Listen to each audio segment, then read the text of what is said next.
हिम्मत है हमारी महिलाओं के पास भी लगातार लगी हुई है। दलविंदर कौर जी।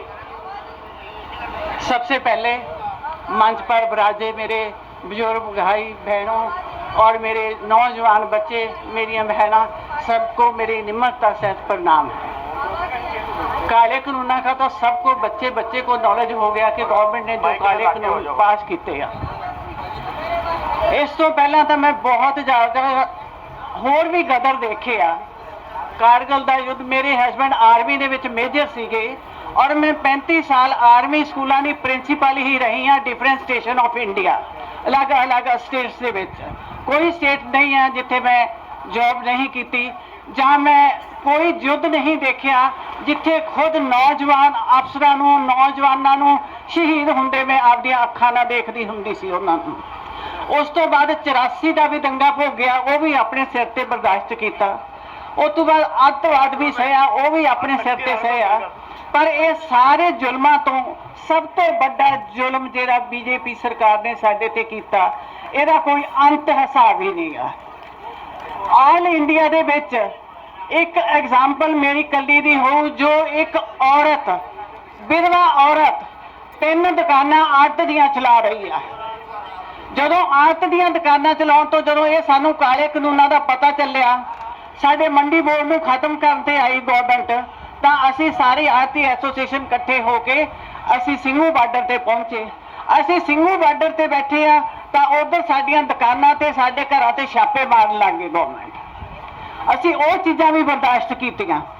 हुण मेरे कहण दा भाव आ, इत्थे कोई पार्टियां दा रोल नहीं, इत्थे सारा भरपण दा रोल है कि हिंदू सिख ईसाई मुसलमान असीं सब भरा, कोई हरियाणा नहीं, कोई यूपी नहीं, कोई पंजाब नहीं, सब असीं मिल के काले कानूनों के खिलाफ मतलब अपनी ताकत दिखानी आ। जिस तरह 26 जनवरी को भी असीं इत्थे ही विराजमान सीगे, जो कुछ होया सब तो पहला तो मैं जो साडे नौजवान बच्चे शहीद होए आ उन्हां नूं मैं सल्यूट करदी हां। दूसरा सल्यूट मैं टकैत साहब नूं और जो साडे पंजाबी भरा बच्चे इत्थे नाल सी उन्हां नूं सल्यूट करदी हां, जिन्हां ने अपनी ताकत दे नाल, अपनी हिम्मत दे नाल, अपनी तमन्ना दे नाल, अपनी भावनावां दे नाल यह विखरदे अंदोलन नूं एक माया दे मनके दे विच परो के रख दिता। गवर्नमेंट कहनी सी हिल गए, चले गए, पंजाब के लोग चले गए, हरियाणा के लोग चले गए, असी ये करांगे, लेकिन एडे जन समूह अंदोलन दे विच गवर्नमेंट फेल तो हो चुकी है, लेकिन वो हार नहीं मान रही हैगी आ, क्योंकि हंकार का ते रब का तो बहुत बड़ा वैर हुंदा। ये कुछ दिनों की गल है। सब तो पहला जदों असीं प्लेटफार्म रेलवे दी लाइनां घेर लगे सी लुधियाने दराहा दे विच, तां मोदी साहब नूं ये सी, उदों साडा सीजन चलिया होया सी भी इन्हां ने तां 4 दिन इत्थे बैठना, बैठ के चले जाना, कुछ नहीं करना। लेकिन साडे नौजवानां ने, साडे बजुर्गां ने ऐसी सेहत दित्ती आ जिसकी जिहड़ी जनशक्ति है साडे नौजवान बन के पिछे लगे आ। मैं नौजवानों लिए कहूँगी एक बहुत जोर की ताड़ी लाओ जेडे नौजवानों ने मतलब बजुर्गों का साथ दिता, बजुर्गों के कहने के मगर लगे आ। और उस टाइम भी मैं उत्थे बोलिया सी भी ये अंदोलन शुरू तो हो गया पर सानू सबर रखना पैना, जल्दबाजी च कोई स्टैप नहीं लेना। सब जिन्ना अंदोलन गांधी जी ने किन्ने अंदोलन चलाए, किन्ने अंदोलन चले, 1920 का चलिया, 32 का चलिया, 29 का चलिया, मतलब ये जो अंदोलन है जिन्ना साडा अंदोलन लंबा गया और जाएगा उन्नी साडी कामयाबी साडे हाथ में आएगी।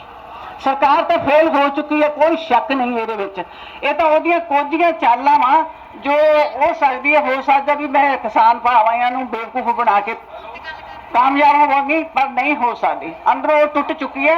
कल साडे दराहा दे विच भी बहुत वड्डी रैली भाजपा के खिलाफ असीं कड्ढी सीगी कि कोई भी भाजपा का कैंडीडेट इलैक्शन दे विच नहीं लड़ूगा, कोई भी भाजपा नूं वोट नहीं पाऊगा, कोई भी भाजपा नूं असीं माड़े नहीं कह सकते, लेकिन जे असीं कहिए मोदी माड़ा, माड़ा ओहदी सोच माड़ी, तोमर होने की सोच माड़ी, गंदी सोच।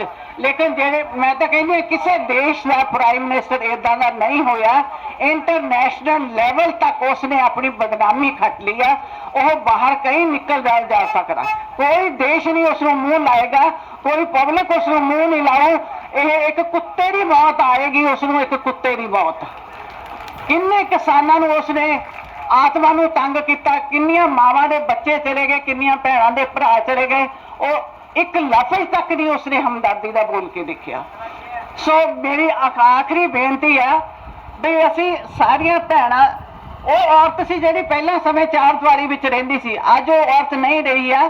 ਅਸੀਂ ਆਪਣੇ ਭਰਾਵਾਂ ਦੇ, ਆਪਣੇ ਯੰਗ ਬੱਚਿਆਂ ਦੇ ਸਾਥ ਦਾ ਮੋਢੇ ਨਾਲ ਮੋਢਾ ਲਾ ਕੇ ਖੜੇ ਹਾਂ।